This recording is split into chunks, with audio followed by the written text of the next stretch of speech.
Connection number 3. We put the spotlight on channeling high-frequency sound waves to a single pair of unsuspecting ears.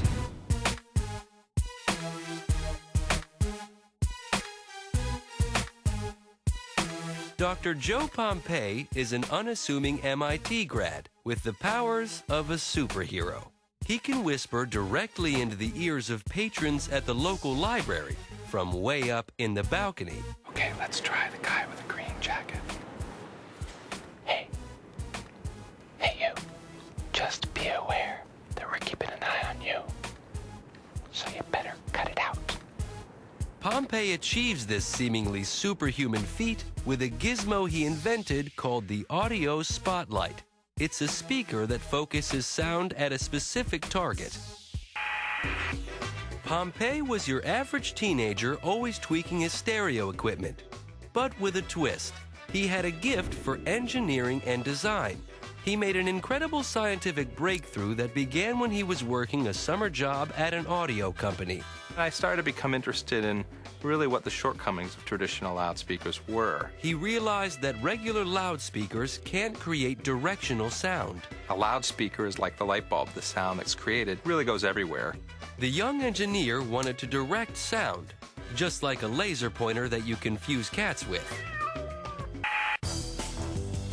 He figured out that mathematically there are only 2 options to make speakers act like lasers. Use gigantic speakers or only broadcast high-frequency audio waves. The reason lies in the way audio waves travel through the air. Low-frequency audio waves, like bass sounds, have more time to spread out over a larger area as they travel. Short high-frequency waves reach their targets faster.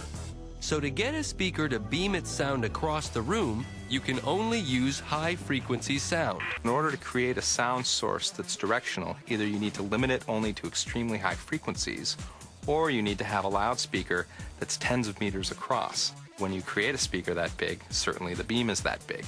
So it doesn't do very well when you want to target one person or one small area. It seemed that Pompei's project was doomed. It's very rare in science to get to a stopping point where you realize that according to the math and according to all known theory, something's just not possible. Undaunted, Pompei's persistence resonated with the Media Lab of MIT. They accepted him into their doctoral program and directed him toward an exciting new possibility, using ultrasound waves to create his audio beam. Ultrasound waves are even shorter than Howard Stapleton's high-frequency audio in Connection 2.